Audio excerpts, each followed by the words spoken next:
Hello everybody, welcome back to my channel.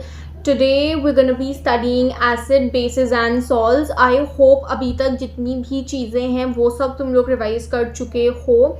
Today we are starting this chapter and as promised मैं इसमें भी आपको सारी चीज़ें पूरी डिटेल में कराऊंगी और मैं आपके लिए ये नोट्स खुद से बनाकर लाई हूँ hand written and this is NCERT. ये चीज़ आपको टेलीग्राम पे मिल जाएगी notes after the lecture goes out और इसको आप लोग डाउनलोड करके रख लेना. If you want to make notes आप बना लो, नहीं बनाने हैं तो फिर you can follow this also. और आई होप तुम लोगों ने इसके पहले का जितना भी हमने पढ़ा है वो सब रिवाइज कर लिया है. तो let's just get started with this particular chapter. ठीक है, शुरू करते हैं. तो देखो इसमें जितनी भी पहले तो बेसिक चीज़ें हैं कि कौन कौन सी एसिड्स होती हैं, कौन कौन से मेटल्स होते हैं. सबसे ज़्यादा लोगों को बच्चों को ये होता है कि अगर कोई रिएक्शन आ गई, मान लो हमें रिएक्टेंट्स दिए हुए हैं कि भाई अगर ये और ये रिएक्ट करेगा तो प्रोडक्ट क्या बनेगा, तो फिर हम कैसे निकालेंगे प्रोडक्ट. तो वो सारी चीज़ें मैं आपको बता दूंगी. कंपाउंड कैसे बनाते हैं, जैसे फॉर एग्जांपल एक एसिड दे रखा है, एक बेस दे रखा है, तो उसमें से कौन सा सॉल्ट बनेगा ये हमें कैसे पता चलेगा. सॉल्ट कौन सा बनेगा ये हमें कैसे पता चलेगा. और ZnCl2 होता है, ZnCl क्या होता है वो हमें कैसे पता चलेगा. तो उस सब के लिए पहले तो जो फर्स्ट चैप्टर में हम लोगों ने वैलेंसीज पढ़ी हुई हैं वो सारी आपको याद होनी चाहिए. कैसे कंपाउंड्स बनाते हैं, क्रॉस मल्टीप्लाई करते हैं, वो आपको याद होना चाहिए, वो आपको रिविजन होना चाहिए और आपने प्रैक्टिस करी होनी चाहिए. अब हम लोग शुरू कर देते हैं. अब इस चैप्टर में जो मेजर बेसिक चीज़ रिक्वायर्ड होगी वो होंगे कि कौन कौन से मेटल्स के नाम हैं. अब जो भी मेटल्स इस पर्टिकुलर चैप्टर में यूज़फुल होंगे और बहुत ज़्यादा इंपॉर्टेंट होंगे, जो रिएक्शंस में मेटल्स नॉन मेटल्स यूज़ होंगे वो मैं आपको यहाँ पे बता दे रही हूँ. तो मेटल्स कौन कौन से यूज़ होते हैं वो I will tell you. Metals में हमारे पास सोडियम है, Na होता है sodium, then potassium, calcium, magnesium, zinc, iron, copper and aluminium. इनकी मैं आपको वैलेंसीज भी लिख देती हूँ इनके ऊपर से. ठीक है, सोडियम की वैलेंसी होती है 1, पोटेशियम की वैलेंसी होती है 1, कैल्शियम की होती है 2, मैग्नीशियम की भी 2, जिंक की भी 2, आयरन की 2, 3 ऐसे अलग अलग होती है. तो इसकी तो मैं नहीं ही लिखती हूँ अभी क्योंकि वो रिएक्शंस पर डिपेंड करती है. सॉरी, आयरन की नहीं होती है वो क्योंकि रिएक्शन पर डिपेंड करती है, तो वो मैं अभी नहीं लिख रही हूँ. कॉपर की होती है अगैन 2 और एल्यूमिनियम की होती है 3. फिर हमारे आ जाते हैं नॉन मेटल्स जो भी इस पर्टिकुलर चैप्टर में बहुत ज़्यादा इंपॉर्टेंट रोल प्ले करने वाले हैं.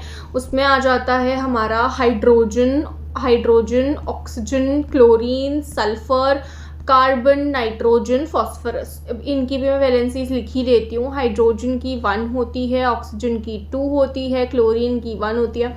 अब क्योंकि क्लोरीन, ब्रोमीन, फ्लोरीन, आयोडीन ये एक ही उसमें आते हैं, एक ही लाइन में आते हैं, तो उन सब की जो एक लाइन में आते हैं उन सब की 1 ही होगी. सल्फर देन जो होता है अपना, कार्बन की 4 होती है, नाइट्रोजन की 3 होती है, फॉस्फोरस की भी 3 होती है और सल्फ़र की भी 4 होती है. कार्बन और सल्फ़र ऑलमोस्ट सिमिलर होते हैं. नाइट्रोजन फॉस्फोरस ऊपर नीचे होते हैं, हाइड्रोजन तो चलो अलग ही होता है, ऑक्सीजन होता है. ठीक है, तो इन सब की हम लोगों को वैलेंसीज पता चल गई हैं. सॉरी सल्फ़र की ये नहीं होती है, सल्फ़र की 2 होती है. आई एम सो सॉरी, मैंने इसको सिलिकॉन समझ लिया.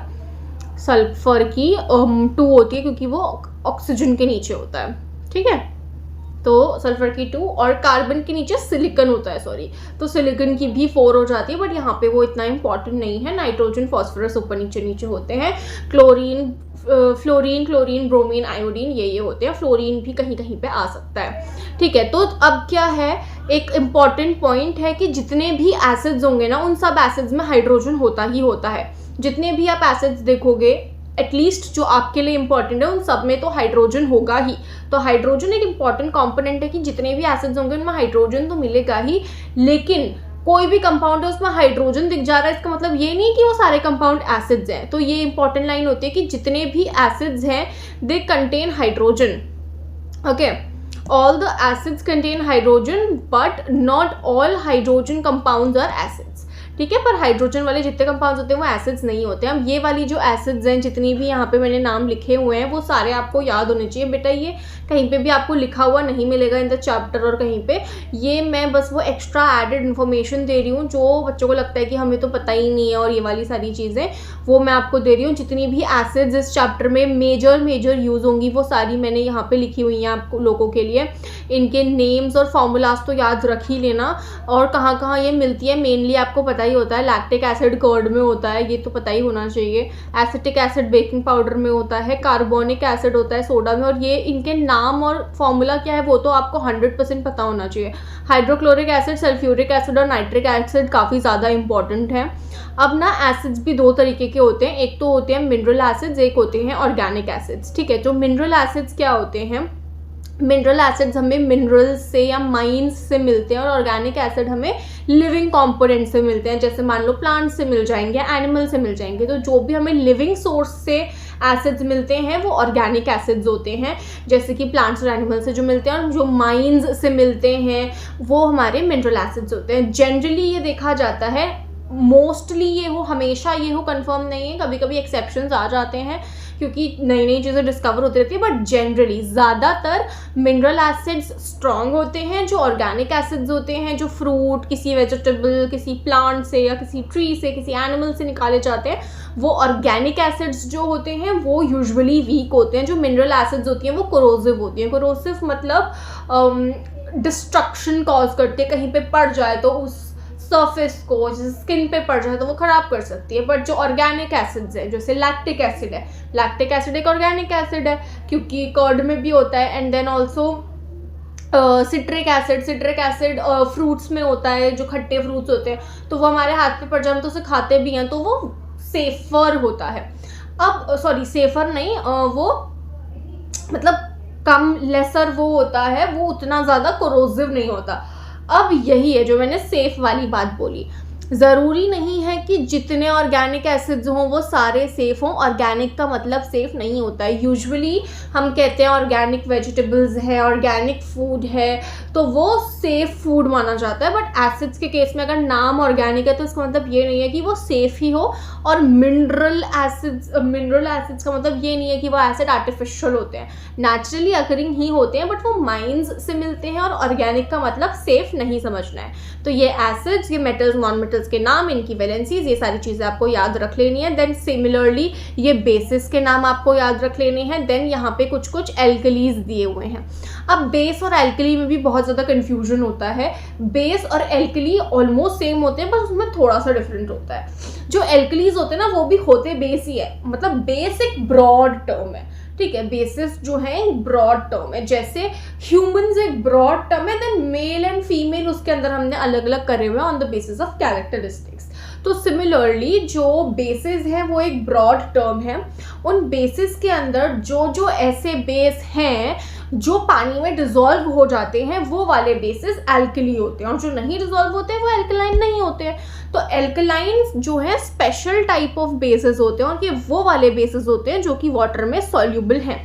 तो जितने भी एल्कलीज हैं वो सारे होते बेस हैं, लेकिन सारे बेस एल्कलीज नहीं होते हैं। जैसे जितनी भी फीमेल्स हैं वो सारी होती ह्यूमंस ही हैं, लेकिन सारे ह्यूमंस फीमेल नहीं होते। सिमिलरली जितने भी एल्कलीज हैं वो सारे होते बेस हैं, बट सारे बेस एल्कली नहीं होते क्योंकि सारे बेस पानी में डिजोल्व नहीं होते हैं। तो ये हो गया एल्कलीज का और बेसिस का टॉपिक। ये भी सारे नाम जो हैं आपको याद रहने चाहिए। और कॉमन नेम, यहाँ पे कॉमन नेम दे रखा है, ये आपको सारे याद रहने चाहिए, ये बहुत इंपॉर्टेंट है। ठीक है, देन जो सॉल्ट्स हैं, अब सॉल्ट्स हम लोग को याद करने हैं, ये भी आपके यूज होंगे। तो ये बेसिकली 3 स्लाइड्स हैं, this one and this one. इसकी जो भी इंफॉर्मेशन है वो पूरी आप लोग को याद रहनी चाहिए। सॉल्ट्स में क्या है, सोडियम क्लोराइड है, सोडियम कार्बोनेट है। अब जो सॉल्ट्स होते हैं ना, सॉल्ट्स को अगर हम तोड़ें, सॉल्ट्स को अगर हम लोग पानी में डालें तो सॉल्ट विल सेपरेट, उसमें कैटायन अलग हो जाएगा, एनायन अलग हो जाएगा। तो ये भी हम लोग को पता होना चाहिए कि कौन सा वाला पार्ट कैटायन बनाता है और कौन सा वाला पार्ट एनायन बनाता है। तो इस चैप्टर में जितने भी कैटायंस और एनायंस आप लोग के लिए यूजफुल होंगे, those also I have written, तो आपको पता होना चाहिए। जैसे ये हाइड्राइड आयन है, ये पॉजिटिव होता है। ये पॉजिटिव इसीलिए होता है क्योंकि ये पॉजिटिव, अब जो भी आयन है ना वो भी बहुत अनस्टेबल होगा तो बनेगा नहीं। आयन कैसे बनता है, अब जो पॉजिटिव आयन है उसके ऊपर पॉजिटिव चार्ज आ गया, मतलब उसके अंदर का जो एक नेगेटिव कंपोनेंट है वो बाहर निकाल दिया होगा। तो सिमिलरली जो सोडियम होता है, क्योंकि मैंने आपको पहले भी बताया हुआ है, सोडियम का जो नंबर होता है, सोडियम का नंबर क्योंकि 11 होता है एटॉमिक नंबर, उसमें 11 इलेक्ट्रॉन्स पाए जाते हैं। तो इनर मोस्ट शेल में 2 होते हैं, आउटर में 8 होते हैं और फिर एक 1 होता है। जो भी सोडियम का एटम होगा वो क्या चाहेगा कि वो स्टेबल हो जाए। बेसिकली नोबल गैसेस को सब आइडियलाइज करते हैं। हमारी लाइफ में कोई पर्सन होता है जिसको हम आइडियलाइज करते हैं। से फॉर एग्जांपल कोई सोल्जर है या कोई डॉक्टर है या कोई एक्टर है, एक्ट्रेस है, हमको उनके जैसा बनना है तो हम उन्हें आइडियलाइज करते हैं। तो जैसे ही वो जो लोग होते हैं वो सोशल मीडिया पे या किसी अपने इंटरव्यू में बोल देते हैं कि ये चीज़ें करा करो, तो हम लोग उन्हें फॉलो करने लग जाते हैं।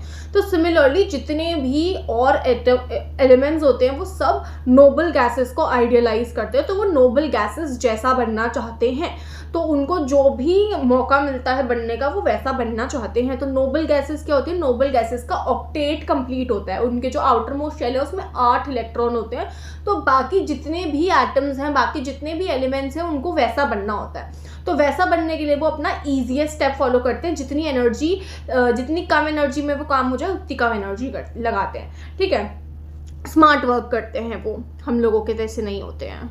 ठीक है, तो अब जैसे सोडियम है, अब सोडियम के पास इनर मोस्ट में 2 है, फिर 8 है और फिर 1 है। उसको क्या चाहिए है, 2 और 8 वाला चाहिए है। अब वो क्या कर सकता है, अपने आउटर मोस्ट में 8 लाने के लिए या तो 7 का कहीं से इंतजाम कर ले या फिर 1 को निकाल दे। तो वो 1 को निकालना बेटर समझता है। इलेक्ट्रॉन क्योंकि नेगेटिव होता है, अगर हम 1 इलेक्ट्रॉन निकाल देंगे, हमने थोड़ी सी नेगेटिविटी निकाल दी, तो पहले के कंपैरिजन में हम ज़्यादा पॉजिटिव हो गए। हमने एक नेगेटिव इंसान अगर अपनी लाइफ से निकाल दिया तो हम लोग पहले के कंपैरिजन में थोड़े ज़्यादा पॉजिटिव हो गए हैं। तो सिमिलरली सोडियम अपना ऑक्टेट पूरा करने के लिए, नोबल गैस जैसा बनने के लिए, उसके लिए ईजीएस्ट क्या होता है, 1 इलेक्ट्रॉन को बाहर निकाल देना। तो वो 1 इलेक्ट्रॉन को बाहर निकाल करके पॉजिटिव अपने ऊपर ले आता है, क्योंकि 1 इलेक्ट्रॉन बाहर जाएगा तो पॉजिटिव आ जाएगा। इसीलिए सोडियम जो है पॉजिटिव आयन बनाता है। सोडियम आपको नेगेटिव नहीं दिखेगा कभी भी, क्योंकि सोडियम गेन करेगा तो वो, मतलब नेगेटिव दिख तो सकता है, कभी की बात नहीं है, बट वो नेगेटिव गेन करेगा क्यों, वो गेन करेगा क्यों इलेक्ट्रॉन, उसको तो फायदा हो नहीं रहा। वो तो इवन और दूर जा रहे हैं नोबल गैस वाले कॉन्फ़िगरेशन से। अब ज़बरदस्ती तो बहुत ज़्यादा एनर्जी लगा के तो हम कुछ भी कर सकते हैं। ठीक है, वैसे ही पोटेशियम है, पोटेशियम का होता है 2881, उसके आउटर मोस्ट में 1 है, उसके अंदर वाले में 8 है, तो वो 1 निकाल देगा तो वो पॉजिटिव बन जाएगा। कैल्शियम में होता है लास्ट वाले में कैल्शियम होता है 2, जैसे कैल्शियम है, कैल्शियम होता है 2882, तो वो या तो 2 निकाल देगा, 6 ले आए। 2 निकालना ज़्यादा सूटेबल होता है तो 2 इलेक्ट्रॉन निकालता है और +2 चार्ज ले आता है। मैग्नीशियम होता है 282, तो ऐसे करके चीज़ें होती हैं। और सिमिलरली एनायंस होते हैं। मैं एनायंस का एक एग्जाम्पल समझा देती हूँ। क्लोरीन, अब हमें पता कैसे चलेगा कितने इलेक्ट्रॉन्स होते हैं। जैसे ये 282 में कैसे कह देती हूँ कि इतने ही होंगे। देखो 8 + 8 कितना होता है, 16, 17, 18, 19, 20। अब मैंने कैसे बताया कि उसमें टोटल 20 इलेक्ट्रॉन्स होते हैं। अगर आप सीरियल वाइज 1 से 20 तक याद करे हैं अपने एलिमेंट्स, तो अगर आप काउंट करोगे, hydrogen, helium, lithium, beryllium, boron, carbon, nitrogen, oxygen, fluorine, neon, sodium, magnesium, aluminium, silicon, phosphorus, sulphur, chlorine, argon, potassium, calcium. Calcium 20th number पे आ रहा है, तो 20वें नंबर पे आ रहा है, 20 इलेक्ट्रॉन। सोडियम में मैंने बोला 11 होते हैं। कैसे होते हैं, hydrogen, helium, lithium, beryllium, boron, carbon, nitrogen, oxygen, fluorine, neon, sodium 11वें नंबर पे आ रहा है, तो 11 है। अब वैसे ही अगर हम क्लोरीन के लिए देखें तो क्लोरीन में कितने इलेक्ट्रॉन्स होंगे, पहले तो आप इसको पॉज करो और बताओ क्लोरीन में कितने इलेक्ट्रॉन्स होंगे। और 288 ऐसे ऐसे जैसे मैंने बताया वैसे ही उसका क्या होगा, क्लोरीन में कौन सी शेल में कितने होंगे। पहले वीडियो पॉज करो और कमेंट करो कि तुम लोग को क्या लगता है। ठीक है, तो मैं उन लोग के लिए बोल रही हूँ जिन लोग को बिल्कुल बेसिक उनका क्लियर नहीं है। तो अब अगर हम काउंट करें, hydrogen, helium, lithium, beryllium, boron, carbon, nitrogen, oxygen, fluorine, neon, मैं कुछ तो गलत बोल रही हूँ, मुझे फील हो रहा है बस। Hydrogen, helium, lithium, beryllium, boron, carbon, nitrogen, oxygen, fluorine, neon, sodium, magnesium, aluminium, silicon, phosphorus, sulphur, chlorine. 17th number पे क्लोरीन आया है हमारा। ठीक है, 70वें नंबर पर क्लोरीन आ गया। तो ये क्या होगा, 2, 8 और 7, ये हो गए 17।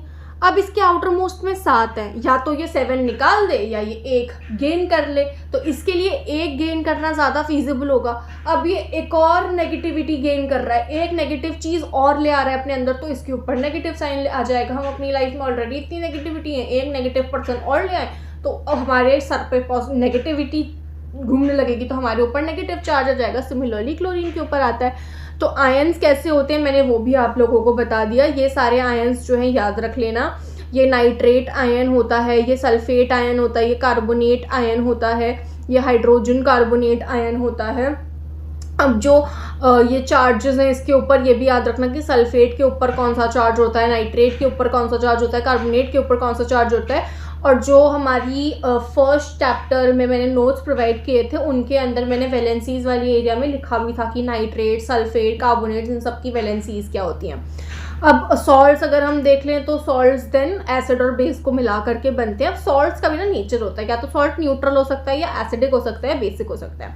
मान लो हमने स्ट्रॉन्ग एसिड और स्ट्रॉन्ग बेस लिया, उनको मिला दिया आपस में, ठीक है, तो उनको अगर मिला देंगे स्ट्रॉन्ग एसिड और स्ट्रॉन्ग बेस को, तो हमें जो सॉल्ट मिलेगा वो न्यूट्रल नेचर का मिलेगा। सॉल्ट हमें क्या मिलेगा, न्यूट्रल नेचर का मिलेगा। क्यों मिलेगा, क्योंकि जितनी स्ट्रेंथ एसिड की थी उसने उतनी ही स्ट्रेंथ बेस की, दोनों ने एक दूसरे को कैंसिल आउट कर दिया और हमें न्यूट्रल मिला। अब अगर हमें बेस हमारा वीक है और एसिड हमारा स्ट्रॉन्ग है, तो जो सॉल्ट बनेगा उसमें एसिड ओवर पावर करेगा, तो इसीलिए जो सॉल्ट बनेगा वो थोड़ा सा एसिडिक होगा नेचर में। सिमिलरली जब हम बेस को स्ट्रॉन्ग ले लेंगे और एसिड को वीक ले लेंगे, तो जो सॉल्ट बनेगा उसमें बेस ओवर पावर करने लग जाएगा, इसीलिए वो फिर हमारा बेसिक सॉल्ट बन जाएगा। तो सिमिलरली चीज़ें होती हैं। अब हमारा इतनी देर तक हम जो भी है, मैं सिर्फ आपको वो चीज़ें पढ़ा रही थी जो बेसिक रिक्वायर्ड है फॉर द चैप्टर, जो बहुत ज़्यादा बेसिक चीज़ रिक्वायर्ड है। अब हम एक्चुअल चैप्टर से शुरू करते हैं। एसिड्स क्या होते हैं, बेसिस क्या होते हैं, सॉल्ट्स क्या होते हैं, ये हम लोगों ने पहले भी पढ़ा हुआ है। क्लास 7th में सबसे पहले एसिड बेसिस सॉल्ट्स चैप्टर आता है। बेसिक डेफिनेशन जो हमें पता है हम लोग पहले वो देख लेते हैं। एसिड्स क्या होते हैं, एसिड्स वो सब्सटेंसेस होते हैं जो टेस्ट में सार होते हैं, खट्टे जो टेस्ट करते हैं वो एसिड्स होते हैं। इसका मतलब ये नहीं है कि आप सारे एसिड्स टेस्ट कर सकते हो, आप सिट्रिक एसिड ये सारी ही टेस्ट कर सकते हो। सिट्रिक एसिड, लैक्टिक एसिड खट्टा खट्टा होता है। सिट्रिक एसिड तुम लोग ऑरेंज खाते हो, खट्टा होता है उसमें तो विटामिन सी होता है, वो खट्टा जो है, नींबू, उन सब में सिट्रिक एसिड होता है। लेकिन इसका मतलब ये नहीं है कि HCl चाटने बैठ जाओगे, क्योंकि HCl is a mineral acid and it is very corrosive in nature, तो इट इज़ वेरी हार्मफुल। और इसका मतलब ये भी नहीं है कि आप सारे ऑर्गेनिक एसिड्स टेस्ट कर सकते हो, बिकॉज ऑर्गेनिक का मतलब ये नहीं होता है कि वो एसिड सेफ हैं खाने पीने के लिए या बॉडी में टच कराने के लिए, ठीक है। तो अब जो एसिड्स हैं इतना हमें पता है कि वो सार टेस्ट करते हैं, और जो बेसिस है वो बिटर टेस्ट करते हैं, ठीक है। एसिड्स क्या खट्टा टेस्ट कर रहे हैं, बेसिस क्या बिटर कड़वा टेस्ट कर रहे हैं। लेकिन अब जो हमें इंपॉर्टेंट चीज़ पढ़नी है कि वो हाइड्रोजन आयन, जो हाइड्रोजन का आयन होता है H+, acids H+ ion release करते हैं जब वो वाटर में होते हैं। कैसे, मैं आपको बताती हूँ। हम एक एसिड का एग्जाम्पल ले लेते हैं, कौन सी एसिड का, HCl का। अब जब ये पानी में जाएगा इन H2O, ये क्या करेगा, ये टूटने लग जाएगा, ठीक है। तो हमने देखा है कि क्लोरीन को अपना ऑक्टेट कंप्लीट करने के लिए कौन सा आयन चाहिए होता है, क्या चाहिए होता है, एक इलेक्ट्रॉन ऐड हो रहा है, मतलब कि नेगेटिव, और H पॉजिटिव। अब देखो सिर्फ ऑक्टेट नहीं कंप्लीट करते हैं, हीलियम भी एक नोबल गैस है, उसमें तो 2 ही इलेक्ट्रॉन्स है, तो फिर वो ऑक्टेट कैसे कंप्लीट करेगी। और फर्स्ट शेल में तो 2 ही आते हैं, तो इसलिए उसको ड्यूप्लेट बोलते हैं। तो ड्यूप्लेट कंप्लीट हो जाए तो भी नोबल गैस कन्फिग्रेशन होता है, क्योंकि हीलियम भी नोबल गैस है। हाइड्रोजन के पास हाइड्रोजन क्या कर रहा है, अपने में से इलेक्ट्रॉन ही सारा निकाल दे रहा है। हाइड्रोजन ने इलेक्ट्रॉन ही निकाल दिया। अब हाइड्रोजन क्या करता है ना, हाइड्रोजन पॉजिटिव की तरह भी बिहेव करता है, नेगेटिव की तरफ भी बिहेव कर लेता है। बट क्योंकि हम यहाँ पे एसिड्स पढ़ रहे हैं और एसिड्स में तो H+ ही आएगा, तो ये तो आप याद रख लो कि HCl है। ये तो हमें पता है कि पानी में जाएगा तो H+ तो निकलेगा ही एसिड में से, तो H+ पहले ही हटा लो। बचा क्या, Cl वाला पार्ट। मैंने आपको बताया है Cl नेगेटिव ही आता है Cl के ऊपर। तो ऐसे करके जो भी कंपाउंड्स होते हैं, सब्सटेंसेस होते हैं जो पानी में जा करके H+ रिलीज करें, वो एसिड्स होते हैं। एसिड्स, ये बहुत इंपॉर्टेंट चीज़ है कि जो एसिड्स हैं वो अपना एसिडिक बिहेवियर एक्वस सोल्यूशन में ही दिखाते हैं। एसिड्स पानी वाले सोल्यूशन के फॉर्म में होगा तो ही वो अपना नेचर दिखाएगा, मतलब गीला होना चाहिए तभी वो अपना एसिडिक बिहेवियर यानी कि H+ रिलीज वो पानी में ही कर सकता है, ऐसे नॉर्मली नहीं कर सकता। बेसिस, अब on the other hand base वो सब्सटेंस है जो OH नेगेटिव रिलीज करते हैं, मतलब OH negative hydro oxide ion तो रिलीज होगा ही, OH नेगेटिव। इसका एग्जाम्पल हम ले लेते हैं NaOH, सोडियम हाइड्रो ऑक्साइड। अब बेस है, मैंने आपको बेसिस एसिड सारे दिखा दिया है तो आप वो तो याद करके पहचान लो ही कौन सा एसिड है कौन सा बेस है। बेस है तो OH नेगेटिव तो भैया आ ही रहा है, प्लस क्या आएगा, अब OH तो निकाल दिया, ठीक है, अब बचा क्या, Na बचा, और मैंने बोला है कि Na के ऊपर पॉजिटिव आता है क्योंकि वो उसमें एक ही इलेक्ट्रॉन होता है बाहर वाली शेल में, तो वो उसको रिमूव कर देता है। तो ऐसी चीज़ें होती हैं, ऐसे NaOH का होता है और ऐसे जो है हमारे HCl का होता है। अब ये चीज़ आप लोग याद रख लो कि अगर दो में टूट रहा है तो एक अगर पॉजिटिव है तो दूसरा नेगेटिव ही होगा, तो इसीलिए अगर एसिड्स वाला सिचुएशन है, एसिड अगर हम ले रहे हैं उसको पानी में डाल रहे हैं तो H+ तो निकलेगा ही, तो जो दूसरी चीज़ निकलेगी वो पक्का नेगेटिव आयन ही होगा। ऐसे भी आप याद रख सकते हो अगर आपको बिल्कुल ही नहीं समझ में आती हैं चीज़ें, ठीक है। तो कुछ बेसिस होते हैं जो स्ट्रांग होते हैं, कुछ वीक होते हैं, इनको भी आप याद रख लो। ये है magnesium hydroxide, ammonium hydroxide, sodium hydroxide, potassium hydroxide, ठीक है। अब हम आ जाते हैं सॉल्ट्स पे। सॉल्ट्स कैसे फॉर्म होते हैं, salts are formed when an acid reacts with a base. जब एसिड और बेस की रिएक्शन होती है सॉल्ट बन जाता है, क्योंकि ये दोनों एक दूसरे के इफेक्ट को नलिफाई कर देते हैं। एसिड बेस का इफेक्ट घटा देता है, बेस एसिड का इफेक्ट घटा देता है, दोनों चीज़ें न्यूट्रलाइज हो जाती हैं, दोनों का इफेक्ट न्यूट्रलाइज हो जाता है। तो इसी वजह से इस रिएक्शन को, जो एसिड और बेस के बीच की रिएक्शन होती है, उसको हम न्यूट्रलाइजेशन रिएक्शन बोलते हैं। ये चीज़ बहुत ज़्यादा इम्पॉर्टेंट है कि एसिड और बेस जब रिएक्ट कर रहे हैं तो सॉल्ट तो बनेगा ही बनेगा, साथ में वाटर भी बनेगा। इसका मैं एक आपको एग्जांपल दे देती हूँ कि मान लो आपको एग्जाम में आ गया है, आपको दे दिया है HCl एसिड और आपको दे दिया है NaOH बेस, अब बोल दिया है क्या क्या चीज़ बनने वाली है वो बताओ। अब हमने पढ़ा है कि जब एसिड और बेस रिएक्ट करते हैं तो एक तो सॉल्ट बनता है, एक तो वाटर बनता है। अब हमको नहीं पता है कि सॉल्ट कैसे बनाते हैं, पर हमको ये तो पता है ना कि वाटर क्या होता है। वाटर तो H2O होता है, मैं उन लोगों के लिए बोल रही हूँ जिनको बिल्कुल भी बेसिक नहीं आता है, तो वाटर तो H2O होता है। अब देखो ये H और O हमारा वाटर में यूटिलाइज हो गया है, बचा क्या है, Na बचा है और Cl बचा है, तो NaCl आपस में मिल करके एक कंपाउंड बना लेंगे NaCl, ये हो जाएगा सॉल्ट। और हमें पता है Na जो है पॉजिटिव होता है, Cl जो है नेगेटिव होता है, वैसे भी ये पॉजिटिव नेगेटिव है तो एक दूसरे को अट्रैक्ट करके ये बना ही लेंगे। तो ऐसे करके आप लोग करोगे, आगे जो रिएक्शंस आएंगी उनमें मैं आपको और अच्छे से बता दूंगी, ठीक है। अब जो सॉल्ट्स होते हैं कि मैं भी आपको ऑलरेडी बता चुकी हूँ कि सॉल्ट्स या तो न्यूट्रल हो सकते हैं या एसिडिक हो सकते हैं, बेसिक हो सकते हैं, वो डिपेंड करता है कि किस तरीके का एसिड या बेस हम लोग ले रहे हैं। अब हम आ जाते हैं इंडिकेटर्स में। इंडिकेटर्स वो सब्सटेंसेस होते हैं जो हमें आइडेंटिफाई करवाते हैं कि नेचर क्या है। कोई सब्सटेंस है, कोई दे रखी है, सोल्यूशन हमें दे रखा है, वो एसिड नेचर का है या बेस नेचर का है, वो हमें इंडिकेटर का यूज़ करके पता चलता है। इसको मैं बहुत जल्दी फिनिश करूँगी क्योंकि डिटेल में ये इस चैप्टर में दिया भी नहीं है। डिटेल में ये एक्चुअल में 7th क्लास में आता है इंडिकेटर्स वाला, कि धीरे धीरे पढ़ा रहे हैं। यहाँ पे तो बस 1-2 एक्टिविटीज़ दी हुई हैं इंडिकेटर्स के रिलेटेड।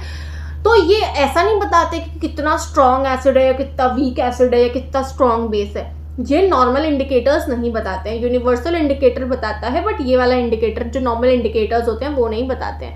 यूनिवर्सल इंडिकेटर है जो स्ट्रेंथ बताता है, ठीक है, यूनिवर्सल इंडिकेटर बताता है, बट बाकी के इंडिकेटर्स जो हैं वो सिर्फ हमें ये बताते हैं कि नेचर क्या है, यानी कि वो एसिड है या बेस है, वो चीज़ बताते हैं। 3 हैं नेचुरल इंडिकेटर्स हैं, सिंथेटिक इंडिकेटर्स हैं और ऑल्फैक्टरी इंडिकेटर्स हैं। नेचुरल इंडिकेटर्स में आ जाते हैं, नाम से ही हमें पता चल रहा है नेचुरल इंडिकेटर्स, यानी कि कोई नेचुरल चीज़ होगी और वही इंडिकेटर की तरह काम करती होगी। सबसे पहले है लिटमस। लिटमस एक इंडिकेटर होता है जो कि लाइचिन से एक्सट्रैक्ट किया जाता है। वेरी इंपॉर्टेंट, आप लोग इसको अच्छे से याद रखो। लिटमस क्या है, ऐसा इंडिकेटर है जो लाइचिन से एक्सट्रैक्ट किया जाता है, लाइचिन से निकाला जाता है लिटमस को। लिटमस क्या करता है, अगर अगर हम लिटमस एसिड में डुबाएंगे तो अब लिटमस दो कलर्स का आता है, एक तो ब्लू कलर का आता है और एक रेड कलर का आता है। अगर ब्लू कलर का लिटमस बेस में डालोगे तो उसको कुछ नहीं होगा, बट अगर आप ब्लू कलर के लिटमस को एसिड में डालोगे, ब्लू कलर का लिटमस एसिड में डाल दोगे तो वो रेड हो जाएगा। तो blue litmus turns read with acid and red litmus turns blue with base. तो लिटमस जो है, लिटमस भी अगेन एक्वस सोल्यूशन में ही काम करेगा। आप जो भी एसिड है उसको पानी में डालोगे, घोलोगे, उसके बाद ही वो काम करेगा। टर्मरिक भी एक नेचुरल इंडिकेटर है। टर्मरिक तो आपको पता ही है, हल्दी होती है। इसका आप एक्सपेरिमेंट कर भी सकते हो। हल्दी तो सबके घर में होगी। कोई भी अपना वाइट हैंकरचिफ लेना, हल्दी को थोड़ा सा पानी में वो करना, थोड़ी सी हल्दी लेना और एक पार्ट अपने हैंकरचिफ का उसको गीला करना और उसमें हल्दी रब कर देना, तो वो येलोइश स्टेन आ जाएगा उसमें। उसके बाद क्या करना ना, उस पर सोप रब करना, फिर उसका कलर चेंज होते हुए देखना। होगा क्या, एसिड के साथ तो ये कोई चेंज नहीं दिखाता, ये एसिड को नहीं बता पाता है, बट अगर कोई बेस होगा तो उसके साथ जो येलो कलर होता है ना, वो रेडिश ब्राउन हो जाता है। अब कैसे हुआ, जो आपका हैंकरचिफ है वो अगर वो टर्न होगा, अगर वो रेडिश ब्राउन होगा तो वो कैसे होगा। अब हैंकरचिफ में आपने टर्मरिक लगा दिया है, ठीक है। अब अगर उसमें आप सोप रब करोगे, सोप क्या है, सोप बेसिक नेचर का होता है। सोप जो है बेसिक नेचर का होता है। तो अगर आप सोप रब करोगे उस हैंकरचिफ के ऊपर जो कि येलोइश स्टेन है जिसमें, तो वो बेस है और जो टर्मरिक है वो इंडिकेटर है, तो वो बेस के साथ रिएक्ट कर जाएगा और रेडिश ब्राउन कलर दे देगा। तो ऐसे करके टर्मरिक बताता है। टर्मरिक भी एक नेचुरल बेस इंडिकेटर है। फिर चाइना रोज, हिबिस्कस होता है, गुड़हल कहते हैं इसको, ठीक है। तो ये बेस के साथ ग्रीन कलर दे देता है। अगर उसमें बेस डाल दोगे तो ग्रीन कलर दे देगा और एसिड के साथ ये डार्क पिंक मजेंटा ही रहता है, इसका नेचुरल कलर ही होता है। अब आते हैं सिंथेटिक इंडिकेटर्स। सिंथेटिक इंडिकेटर्स वो हैं जो हम लोग लैबोरेटरीज में क्रिएट करते हैं। सिंथेटिक इंडिकेटर्स में जो सबसे पहली चीज़ है वो है फिनोफ्थलीन। फिनोफ्थलीन भी बेसिस का ही इंडिकेटर होता है। ये कलरलेस सा सोल्यूशन होता है। अगर आप बेस में इसको डाल दोगे तो बेस जो है वो पिंक कलर का हो जाएगा। बेस के साथ ये पिंक कलर देता है, एसिड के साथ ही कलरलेस ही रहता है। मिथाइल ऑरेंज एक नॉर्मल कलर जो है उसका ऑरेंज होता है। ये भी एक सिंथेटिक इंडिकेटर होता है जो लेबोरेटरी में ही क्रिएट किया जाता है। अगर इसको मिथाइल ऑरेंज को एसिड में डाल देंगे तो ये रेड कलर दे देगा, अगर इसे बेस में डाल देंगे तो ये येलो कलर दे देगा। ये चीज़ आपको याद रहनी चाहिए, कौन सा इंडिकेटर है वो किसके साथ कौन सा कलर देता है, ठीक है। फिर ऑल्फैक्टरी इंडिकेटर्स है। ऑल्फैक्टरी, जहाँ पे भी वर्ड ऑल्फैक्टरी होगा मतलब वो स्मेल से रिलेटेड है, ठीक है। तो ऐसे सब्सटेंसेस जो एसिडिक या फिर बेसिक मीडियम में अपनी स्मेल में चेंजेस ले आते हैं उनको हम ऑल्फैक्टरी इंडिकेटर्स बोलते हैं। इसमें सबसे पहले आता है अनियन। अनियन जो है, अनियन की एक स्मेल होती है, अनियन की एक अपनी ओडोर होती है, तुम लोग को पता होगा। अनियन को जब भी आप स्मेल करोगे अनियन की अपनी एक स्मेल होती है। इसको भी आप ट्राई कर सकते हो। किसी एसिड में डालोगे तो अनियन की स्मेल को कुछ नहीं होगा, बट अगर कोई बेस लगा दोगे उसमें तो बेस की वजह से जो स्मेल होगी वो चली जाएगी, फिर अनियन से कोई भी स्मेल नहीं आएगी। क्लोव ऑयल होता है, क्लोव, लौंग का तेल होता है एक, उसमें भी यही होगा। एसिड में स्मेल वैसी ही रहती है उसकी, क्लोव की बहुत स्ट्रॉन्ग स्मेल होती है, पर बेस के साथ वो स्मेल चली जाती है क्लोव वाली। वनीला एसेंस होता है। वनीला एसेंस आपको पता ही होगा, वनीला फ्लेवर होता है। तो वो फ्लेवर अगर हम वनीला एसेंस को किसी भी खाने में ऐड करेंगे, केक में ऐड करते हैं वनीला एसेंस को, तो उसका फ्लेवर आता है, उसकी स्मेल आती है। तो वनीला की भी अपनी एक स्मेल होती है, सबको पता होगा जिसने भी खाया हुआ है और सब ने ही खाया हुआ है, ठीक है। तो एसिड के साथ तो वो स्मेल रहती है, बेस के साथ वनीला की स्मेल जो होती है वो डिसअपियर हो जाती है। तो ऑल्फैक्टरी इंडिकेटर्स जितने भी हमने पढ़े उन सब में एक ही कॉमन चीज़ है, एसिड के साथ स्मेल रहेगी, बेस के साथ स्मेल चली जाएगी। कौन कौन से पढ़े? अनियन, क्लोव ऑयल और वनीला एसेंस। अब हम लोग आ जाते हैं main part of this chapter पर उसके पहले थोड़ा सा एनसीईआरटी देख लेते हैं, कुछ इंपॉर्टेंट पॉइंट्स जो मैंने यहाँ पे मार्क किए हुए हैं। एसिड्स और बेसिस जो हैं एक दूसरे का इफेक्ट नलिफाई कर देते हैं, मतलब एक दूसरे के इफेक्ट को नलिफाई कर देते हैं, मैं आपको ऑलरेडी बता चुकी हूँ। Acids are sour in taste, which change the colour blue litmus to red, and bases are bitter and change the colour of red litmus to blue. जो चीज़ मैं आपको ऑलरेडी बता चुकी हूँ वो चीज़ मैं एक्सप्लेन अब नहीं करूँगी, मैं बस रीड कर दे रही हूँ आप लोगों के लिए, ताकि आपको भी ये पता चल जाए कि हाँ हमने एनसीईआरटी का सब कुछ पढ़ लिया है। लिटमस एक नेचुरल इंडिकेटर होता है, टर्मरिक एक और ऐसा इंडिकेटर होता है। अब देखो इनके बारे में कुछ नहीं दिया है कि किस चीज़ को किस में कन्वर्ट करेंगे, थोड़ा सा टर्मरिक का दिया हुआ है कि जब सफ़ेद कपड़ों में हम खाना गिरा देते हैं तो वो सोप रगड़ने पे रेडिश ब्राउन हो जाता है, क्योंकि रेड जो सोप होता है वो बेसिक होता है नेचर में, ठीक है। फिर जब हम उसे धो देंगे तो फिर वो वापस येलो हो जाएगा क्योंकि बेस निकल गया है, ठीक है। जो सिंथेटिक इंडिकेटर्स होते हैं जैसे कि मिथाइल ऑरेंज और फिनोफ्थलीन, वो एसिड और बेसिस को टेस्ट करते हैं। इनके बारे में कुछ भी नहीं दे रखा है, बट मैंने आपको बता दिया है। फिनोफ्थलीन बेस के साथ पिंक कलर देता है, मिथाइल ऑरेंज एसिड के साथ रेड, और बेस के साथ कौन सा कलर था, बेस के साथ येलो कलर था, सॉरी, बेस के साथ येलो कलर दे देता है, ठीक है। अब लिटमस क्या है, लिटमस जो है अपने आप में एक पर्पल डाई होता है। लिटमस सोल्यूशन एक पर्पल डाई होती है which is extracted from lichen, ये मैं आपको ऑलरेडी बता चुकी हूँ। It is a plant belonging to the division thallophyta, आ सकता है उसमें MCQs में कि lichen is a plant belonging to which division, उसमें थोड़े थोड़े ऐसे वो होंगे और उसमें आप थाइलोफाइटा में टिक कर दोगे। ये डिवीजन क्या होता है वो आपके सिलेबस का है नहीं, तो मैं बताऊंगी भी नहीं क्योंकि उसमें बहुत टाइम लग जाएगा। कॉमनली इसको यूज़ किया जाता है as indicator when the litmus solution is neither acidic और बेसिक। उसका पर्पल उसका जो कलर है वो पर्पल रहता है। जब भी आप अगर सॉल्ट में डाल दो, यानी कि कोई सोल्यूशन है उसमें ना वो एसिडिक है ना वो बेसिक है, तो वो पर्पल कलर का रह जाता है, ठीक है। There are many other natural indicators जैसे कि रेड कैबेज लीव्स होती हैं, टर्मरिक होता है, कलर्ड पेटल्स ऑफ सनफ्लावर होती हैं जैसे कि हाइड्रेंजिया, पिटूनिया, जिरेनियम। ये सारी चीज़ें हम याद कर लेना क्योंकि अगर NCERT बुक में दी हुई है तो आ सकती हैं। Which indicate the presence of acid और base in the solution, these are called as acid base indicators or sometimes simply indicators। now ये कौन से कलर को कौन से में कन्वर्ट करेंगे वो नहीं आएगा, बट ऐसा MCQ बन सकता है कि which of the following is not a natural indicator। उसमें आपको हाइड्रेंजिया दे देगा, पिटूनिया दे देगा, जिरेनियम दे देगा और साथ में लिली या कोई और प्लांट लिख देगा। तो फिर आप कैसे टिक करोगे अगर आपको नाम नहीं याद होंगे? तो ये सारे नाम आप याद कर लेना कि कौन कौन से होते हैं नेचुरल इंडिकेटर्स। रेड कैबेज होता है, लिटमस होता है, टर्मरिक होता है, पेटल्स होती हैं कुछ फ्लावर की जैसे हाइड्रेंजिया, पिटूनिया, जिरेनियम, वो I just told you China rose, hibiscus, वो भी। ये सारी चीज़ें आपको याद रहनी चाहिए। उसके बाद यहाँ पे वही है acids and bases in laboratory. ये वाली एक्टिविटी में क्या दे रखा है, बहुत सारे एसिड्स और बेसिस के नाम दिए हुए हैं जैसे ये एसिड, ये एसिड, ये एसिड, ये एसिड, ये base base base base base, इनके नाम दे रखे हैं। नीचे हमें बोला है कि अलग अलग सोल्यूशन में टेस्ट करो। रेड लिटमस सोल्यूशन जो भी एसिड्स होंगी उनके साथ ये जो है कुछ नहीं करेगा, बेसिस को ये कन्वर्ट कर देगा ब्लू में लिटमस सोल्यूशन को एसिड्स कन्वर्ट कर देंगी। जो बेसिस होंगी उसके साथ पिंक कलर आ जाएगा, मिथाइल ऑरेंज के साथ जो भी एसिड्स हैं रेड कलर आ जाएगा, बेस में येलो कलर आ जाएगा, ठीक है। अब अगला एक्सपेरिमेंट है, उसमें ओडोर वाली चीज़ बोली हुई है कि there are some substances whose odour changes in acidic और बेसिक मीडियम, और उसको ऑल्फैक्टरी इंडिकेटर्स बोलते हैं। और यहाँ पे भी सिमिलर चीज़ दी हुई है, यहाँ पे उसी के बारे में पॉइंट्स दे रखे हैं, ठीक है। ये कि फाइनी चॉप्ड अनियन लो प्लास्टिक बैग में, तो ठीक है अनियन के बारे में दिया हुआ है। फिर उसमें HCl डालो, NaOH डालो, देखो किसके साथ स्मेल जाती है। सिमिलरली फिर यहाँ पे दे रखा है वनीला एसेंस लो, तो वही सेम चीज़ है जो मैं आपको ऑलरेडी पढ़ा चुकी हूँ। अब आ जाते हैं हम केमिकल रिएक्शंस पर। अब आता है मेन पार्ट जिसमें प्रॉब्लम भी होती है बच्चों को और काफ़ी इंपॉर्टेंट पार्ट भी होता है। अगर क्वेश्चन बाकी टॉपिक्स से बनता है तो वो रेयरली बनेगा, आई डोंट थिंक बनेगा, भी बन सकता है MCQs वगैरह, बट जो एक्चुअल इंपॉर्टेंट टॉपिक्स हैं जिनसे तो आएगा ही आएगा वो होती है केमिकल प्रॉपर्टीज़, जो रिएक्शंस होते हैं जिनमें सबसे ज़्यादा प्रॉब्लम भी होती है। अब आप एक ब्लूप्रिंट याद कर लो, जो ये मैंने रेड से लिखी हुई है ना, कि ऐसी चीज़ें अगर होंगी तो क्या बनेगा, ये चीज़ आपको याद होनी चाहिए, ठीक है। ये ज़्यादा है नहीं, 4-5 होंगी, या पूरे चैप्टर में मिला करके रिएक्शन का ब्लूप्रिंट शायद 7-8 होगा, और वो बहुत सिंपल सी चीज़ है।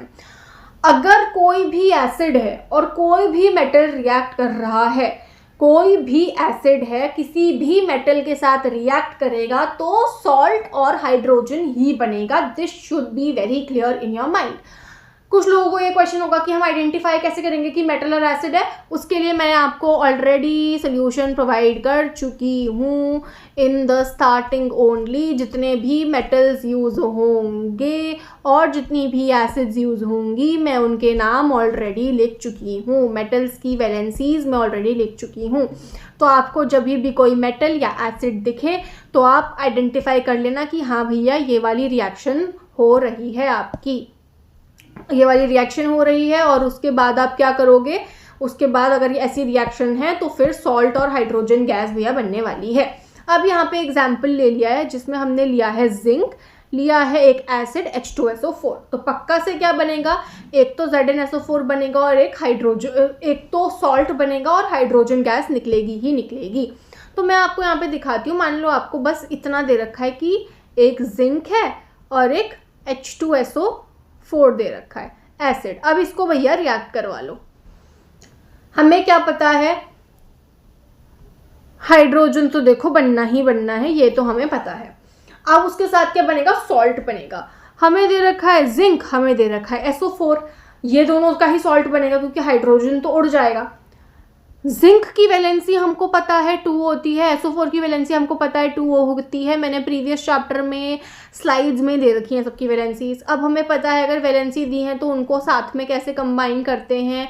इसकी 2 है, इसकी 2 है, क्रॉस मल्टीप्लाई हो जाती है, मतलब ये 2 तो कैंसिल हो जाएगा, तो ZnSO4। तो सॉल्ट कौन सा बनेगा, ZnSO4, और हाइड्रोजन जो है रिलीज हो जाएगी। तो ऐसे करके आप ये वाले जो भी अगर क्वेश्चंस आएंगे उनको अटेम्प्ट करोगे। आई होप आपको समझ आ गया, मैं आगे भी समझाती रहूँगी। अब क्या होता है, जो हाइड्रोजन गैस होती है ना वो एफोवेसेंस कॉज करती है। एफोवेसेंस क्या होता है, बुलबुले उठते हैं। जब भी आप ये रिएक्शन करोगे, जिंक डालोगे, जैसे जिंक जो होते हैं छोटे छोटे ग्रैन्यूल, जैसे ग्रैन्यूल्स के फॉर्म में होते हैं, मतलब छोटा छोटा ऐसे टुकड़ा टुकड़ा टाइप्स। आपने एक टेस्ट ट्यूब ली है, एक आपने अगर टेस्ट ट्यूब ले रखी है ऐसी, उसमें यहाँ पे आपने एसिड डाल रखा है। अगर आप उसमें जिंक का ग्रैन्यूल डालोगे तो जिंक ना डिजॉल्व होने लगेगा और उसके अराउंड आपको बबल्स दिखेंगे। तो ये चीज़ है, एक तो एफोवेसेंस कॉज होगा, बबल्स आएंगे, एंड ऑल्सो वो गैस निकलेगी थोड़ी। तो वो गैस क्या होगी, हाइड्रोजन ही निकल रही है ऑब्वियसली, तो वो गैस निकलेगी। अब क्या करोगे, आप टेस्ट ट्यूब से गैस निकल रही होगी, आपने जिंक डाल दिया है एसिड में, वो टेस्ट ट्यूब से गैस निकल रही होगी। अब अगर वहाँ पे आप एक बर्निंग कैंडल ले आते हो, आपने ऐसे टेस्ट ट्यूब पकड़ी हुई है, ये आप उससे ऐसे गैस निकल रही है, आप ले आए उसके पास कैंडल जलती हुई, तो एक पट पॉप वाली साउंड आएगी। तो हाइड्रोजन गैस बर्न कैसे होती है, पॉप साउंड के साथ। आपकी NCERT में ये रिएक्शन दे रखा है, उसमें वही है। एक स्टैंड में आपने लगा रखा है टेस्ट ट्यूब, जिस टेस्ट ट्यूब के अंदर हाइड्रोजन गैस थी, उस गैस के अंदर आपने जिंक का ग्रैन्यूल डाल दिया। मैंने ऑलरेडी आपको बता रखा है कि ग्रैन्यूल एक टुकड़ा सा होता है, यहाँ पे भी देखो ये टुकड़ा सा दिखा रखा है, ये टुकड़ा आपने डाला। ये टुकड़ा डालने की वजह से क्या हुआ, हाइड्रोजन के ऐसे बबल्स दिखे, एफोवेसेंस दिखा, और हाइड्रोजन क्योंकि गैस है तो गैस उड़ेगी। अब उस गैस को हमने क्या किया है, अच्छा काम कि एक ट्यूब दे दी है, तो वो गैस जो उड़ेगी वो ट्यूब से यहाँ आ जाएगी। ठीक है, अब क्योंकि हाइड्रोजन के बबल फॉर्म होते हैं, हाइड्रोजन गैस अब हाइड्रोजन गैस इसके अंदर आ गई। अब गैस तो उड़ना चाहेगी, अब यहाँ पे क्योंकि पानी है तो वो बबल्स के फॉर्म में उड़ेगी, क्योंकि हमने यहाँ पे सोप सोल्यूशन ले लिया है। तो अब जो है बबल बनेंगे और उस बबल के अंदर हाइड्रोजन गैस भर जाएगी।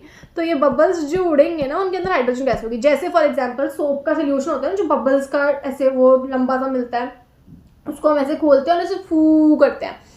तो वो बबल कैसे बनते हैं, क्योंकि हम फूक रहे हैं उसमें, तो हमारी बॉडी से जो हम फूकते हैं वो कार्बन डाइऑक्साइड होती है। तो जब हम फूक रहे हैं उसमें, तो वो बबल कैसे बनता है, बाहर तो सोप की लेयर होती है और अंदर कार्बन डाइऑक्साइड भरी हुई होती है। तो सिमिलरली अगर हमने सोप के सोल्यूशन में हाइड्रोजन गैस डाल दी तो हाइड्रोजन का बबल बन जाएगा। अब अगर उसमें हमने आग लगाई तो क्या होगा, पॉप साउंड से वो फटेगा। इतना एक्सट्रीम करना ज़रूरी होता नहीं है, बुक वालों को एक्सैजरेट करना था। आप चुपचाप से हाइड्रोजन की ट्यूब ऐसे लेकर के ऐसे भी आग लगा सकते हो, बट वो बहुत ज़्यादा रिस्की होता है। इसीलिए ही ऐसी रिएक्शंस में हमेशा कॉशन लिखा होता है कि टीचर के असिस्टेंस से करो।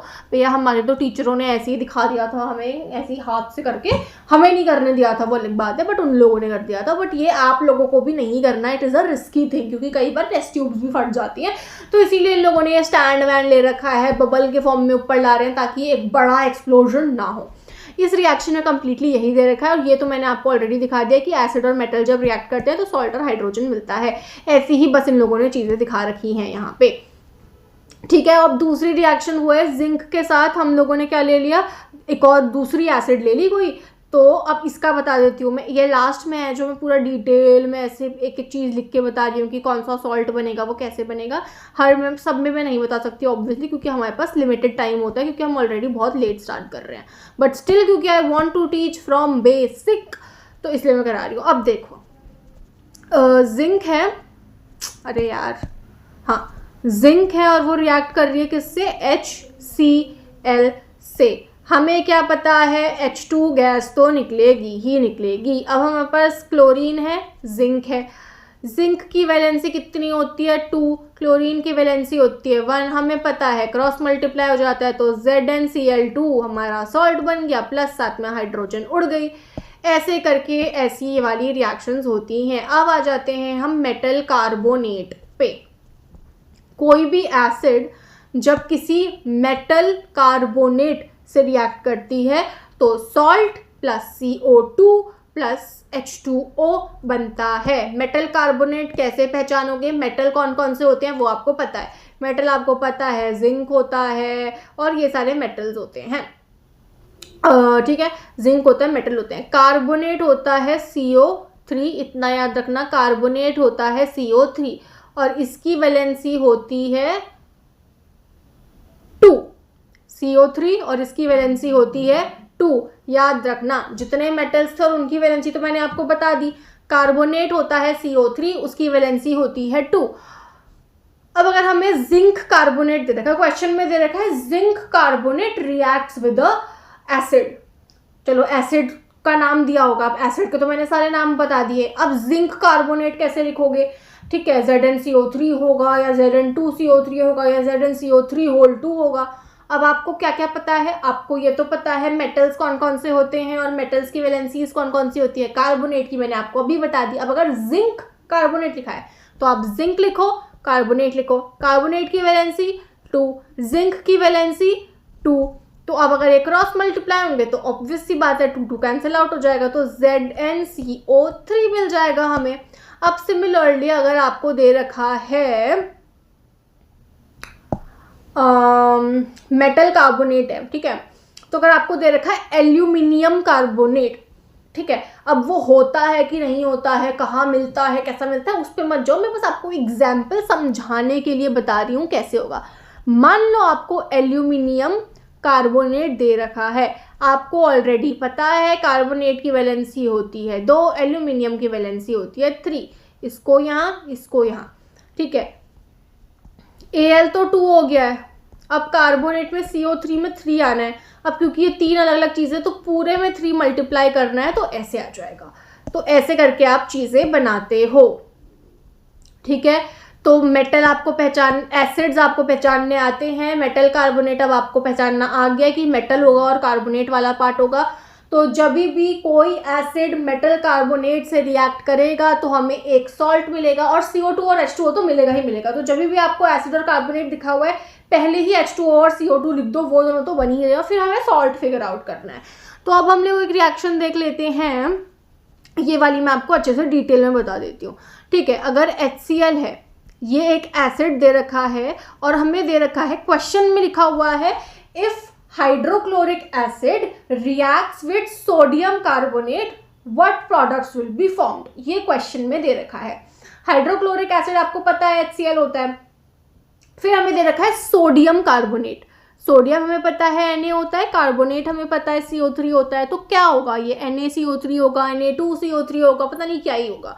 सोडियम कार्बोनेट अलग अलग लिख लिया। सोडियम की वैलेंसी होती है 1, कार्बोनेट की वैलेंसी होती है 2, मैंने आपको ऑलरेडी बताया है। ये क्रॉस मल्टीप्लाई होंगे तो बनेगा Na2CO3, ठीक है। तो मतलब HCl के साथ Na2CO3 बनने वाला है।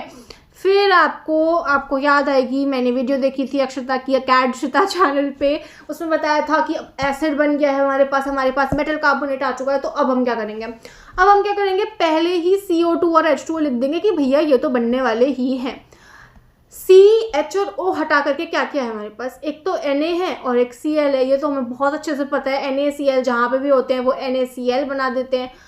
अब सिंपल सी चीज़ है, बैलेंस कर दो। बैलेंस करना मैंने रिएक्शंस को ऑलरेडी सिखा रखा है आपको, तो अब इसके बाद इस रिएक्शन को बैलेंस कर देना। आई गेस मैं इसको मिटाती नहीं हूँ, यहाँ पे रहने देती हूँ ये वाला चीज़, बाद में आप रिवाइज करोगे तो आपके लिए शायद बेटर हो जाएगा। तो ये चीज़ मैं यहाँ पे आपको रहने देती हूँ, ठीक है। बैलेंस्ड फॉर्म ये है इस रिएक्शन का। अब इसकी पहचान कैसे होती है?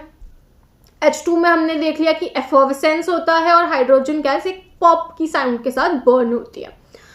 CO2 में क्या करता है? अब CO2, अब देखो रिएक्शन करी, CO2 उससे निकल रही होगी, टेस्ट ट्यूब हमारे हाथ में, उसमें हमने रिएक्शन कर दिया, उससे CO2 निकल रही होगी, तो हम उसको लाइम वाटर में घुसाएंगे ज़बरदस्ती। लाइम वाटर को, CO2 जो है लाइम वाटर को मिल्की टेक्सचर का कर देती है। ये हमने लाइफ प्रोसेस चैप्टर में भी पढ़ा था, जब हम लाइम वाटर के अंदर फूक रहे थे, CO2 निकलती है बाहर, तो वो लाइम वाटर को मिल्की कर देती है। तो ये जो CO2 होती है वो लाइम वाटर को मिल्की कर देती है। यही आपकी NCERT में दे रखा होगा पागलों की तरह, बड़ी सी रिएक्शन दे रखी है कि टेस्ट ट्यूब लो, फिर सोडियम कार्बोनेट लो, एक में सोडियम हाइड्रोजन कार्बोनेट लो, वो वाली रिएक्शन मैं आपको भी बताती हूँ, ठीक है। ये चीज़ हो गई, हमने एसिड और मेटल कार्बोनेट का देख लिया। अब हम देखेंगे एसिड और मेटल हाइड्रोजन कार्बोनेट का। एसिड और मेटल हाइड्रोजन कार्बोनेट का। मेटल हाइड्रोजन कार्बोनेट क्या होता है? हाइड्रोजन कार्बोनेट, मेटल हमको पता है क्या होता है, हाइड्रोजन कार्बोनेट क्या होता है मैं वो बता देती हूँ। हाइड्रोजन कार्बोनेट होता है बेसिकली HCO3। हाइड्रोजन कार्बोनेट होता है HCO3 और इस पूरे की वैलेंसी होती है 1। याद रखना है, हाइड्रोजन कार्बोनेट होता है HCO3, पूरे की वैलेंसी होती है 1। अब मान लो क्वेश्चन में दे रखा है जिंक हाइड्रोजन कार्बोनेट, हमें पता है जिंक Zn होता है, हाइड्रोजन कार्बोनेट HCO3 होता है। जिंक की वैलेंसी हमें पता है 2 होती है, HCO3 की वैलेंसी हमें पता है 1 होती है। क्रॉस मल्टीप्लाई होगा तो जिंक हाइड्रोजन कार्बोनेट कैसे लिखते हैं? Zinc HCO3 whole 2। अब मान लो हमें दे रखा है क्वेश्चन में सोडियम हाइड्रोजन कार्बोनेट, सोडियम हमें पता है Na, हाइड्रोजन कार्बोनेट हमें पता है HCO3 होता है। सोडियम की वैलेंसी हमें पता है कि सोडियम की वैलेंसी होती है 1, हाइड्रोजन कार्बोनेट की हमें वैलेंसी पता है कि होती है 1। क्रॉस मल्टीप्लाई होगा, सोडियम हाइड्रोजन कार्बोनेट होता है NaHCO3। हो गया? यस। तो ये हम कर चुके हैं। अब मान लो हमें क्वेश्चन दे रखा है hydrochloric acid reacts with sodium hydrogen carbonate, then what products will be formed. अब एक बात याद रखना, जब भी कोई एसिड मेटल हाइड्रोजन कार्बोनेट से रिएक्ट करेगी, आपको एसिड कैसे पहचानना है पता है, ऊपर लिखे हुए हैं, याद करने हैं आपको। मेटल हाइड्रोजन कार्बोनेट कैसे पहचानना है पता है, हाइड्रोजन कार्बोनेट क्या होता है पता है, मेटल्स आपने याद करे हुए हैं। इसमें भी ये सिमिलर रिएक्शन है, सेम एग्जैक्टली जैसे सोडियम मेटल कार्बोनेट के साथ हो रहा था, same reaction metal hydrogen carbonate के साथ होगी। CO2 और H2O तो निकलेगा ही निकलेगा और एक सॉल्ट बनेगा, ठीक है। तो अब आपको क्वेश्चन में क्या दे रखा है कि भैया एक HCl गैस थी, हाइड्रोक्लोरिक गैस थी, वो रिएक्ट कर रही थी सोडियम हाइड्रोजन कार्बोनेट के साथ। सोडियम हाइड्रोजन कार्बोनेट कैसे रिएक्ट करता है हमें पता है। अब हम लोगों को याद आया कि भाई ये तो रिएक्शन है एसिड और सोडियम हाइड्रोजन, एसिड और मेटल हाइड्रोजन कार्बोनेट की, उसमें CO2 और H2O तो भाई बन ही रहा था। अब हमारे पास क्या क्या है इस रिएक्शन में? सोडियम है और क्लोरीन है, तो सिंपली NaCl बन जाएगा, ठीक है। NaCl हमें पता है सोडियम क्लोरीन होता है, इसकी भी वैलेंसी +1 होती है, इसकी भी 1 होती है, ये +1 होता है -1 होता है, तो आपस में आकर के NaCl बन जाएगा। फिर हम रिएक्शन को बैलेंस कर लेंगे। ये चीज़ें हमको ऑलरेडी पता है। ऐसे ही अगर कुछ और दे रखा है, मान लो हमें दे रखा है कि हाँ हमको दे रखा है सल्फ्यूरिक एसिड है। सल्फ्यूरिक एसिड हमें पता है H2SO4 होता है, और जो सल्फ्यूरिक एसिड है ये रिएक्ट कर रहा है मैग्नीशियम हाइड्रोजन कार्बोनेट से। हमें दे रखा है मैग्नीशियम हाइड्रोजन कार्बोनेट। मैग्नीशियम हमें पता है कि होता है, हाइड्रोजन कार्बोनेट पता है HCO3 होता है। मैग्नीशियम की वैलेंसी 2 होती है पता है, हाइड्रोजन कार्बोनेट की 1 होती है। इसको क्रॉस मल्टीप्लाई करेंगे तो ओके हमें समझ में आया कि Mg ब्रैकेट में HCO3 होल 2 होता है। ये हमको पता चल गया है। अभी अपन क्या करेंगे, हम इसकी रिएक्शन करवाएंगे। अब हमें पता चल गया कि भैया ये एसिड और मेटल हाइड्रोजन कार्बोनेट वाली रिएक्शन है। हमें पता है CO2 और H2O तो बनता ही बनता है। अब हमारे पास क्या है, एक तो Mg यहाँ पे पड़ा हुआ है और एक SO4 पड़ा हुआ है। अब इनकी पक्का रिएक्शन होगी Mg और SO4 की। अब हमें पता है Mg की वैलेंसी होती है 2, SO4 की वैलेंसी होती है 2, ये आपस में रिएक्ट करेंगे, MgSO4 बन जाएगा और ये सॉल्ट होगा। अब रिएक्शंस एग्जिस्ट करती हैं कि नहीं करती हैं आप उन पे मत ध्यान दो, मैं आपको बस अभी सिखा रही हूँ। तो हम लोगों ने क्या कर लिया, हम लोगों ने मेटल कार्बोनेट भी कर लिया, मेटल हाइड्रोजन कार्बोनेट भी कर लिया। इसमें भी वही दे रखा है, एक टेस्ट ट्यूब में मेटल हाइड्रोजन कार्बोनेट की रिएक्शन ली है, एक में मेटल कार्बोनेट की रिएक्शन ली है और उनमें क्या डाला है, लाइम वाटर डाला हुआ है। अब लाइम वाटर कार्बन डाइऑक्साइड के साथ रिएक्शन कौन सी वाली करता है, ये वाली, ये होता है लाइम वाटर का calcium hydro oxide, calcium hydro oxide होता है वो लाइम वाटर। इसमें जब CO2 पास होती है तो क्या बनता है, CaCO3, जो कि white, basically milky white colour का होता है, मिल्की वाइट जो होता है वैसा सा होता है, तो वो चीज़ दे रखी है, ठीक है। हाँ, तो ये वाली रिएक्शन भी याद कर लेना कि ऐसा क्या हो कि मान लो ऐसा क्वेश्चन आ गया कि एक HCl है, हाइड्रोक्लोरिक एसिड है, वो रिएक्ट कर रही है सोडियम कार्बोनेट के साथ और CO2 रिलीज हो रही है। पहले तो तुमसे पूछ लेगा कि कौन सी रिएक्शन हो रही है, फिर ये पूछ लेगा कि प्रूफ करो कि इस रिएक्शन में CO2 रिलीज हो रही है। तो उसको प्रूफ करने के लिए तुम लाइम वाटर टेस्ट बताओगे कि लाइम वाटर को वो मिल्की कर देगा और उसके लिए तुम ये वाली रिएक्शन भी लिखोगे, लाइम वाटर को मिल्की कन्वर्ट करने वाली। तो ऐसे करके फिर तुम प्रूफ दे सकते हो उस चीज़ का। अब जो नेक्स्ट रिएक्शन होती है वो होती है एसिड की मेटल ऑक्साइड के साथ। हमें ये पता है एसिड बेस के साथ तो रिएक्ट करता है और सॉल्ट और वाटर बना देता है। अब ये रिएक्शन भी ना सिमिलर होती है क्योंकि जो मेटल के ऑक्साइड्स है, मेटल के साथ जब भी ऑक्सीजन जुड़ता है उसको हम मेटल ऑक्साइड बोलते हैं। तो मेटल्स आपको पता है, ऑक्सीजन आपको पता है, मेटल और ऑक्सीजन जहाँ पे भी साथ दिखेंगे आपको पता चल जाएगा वो मेटल ऑक्साइड है।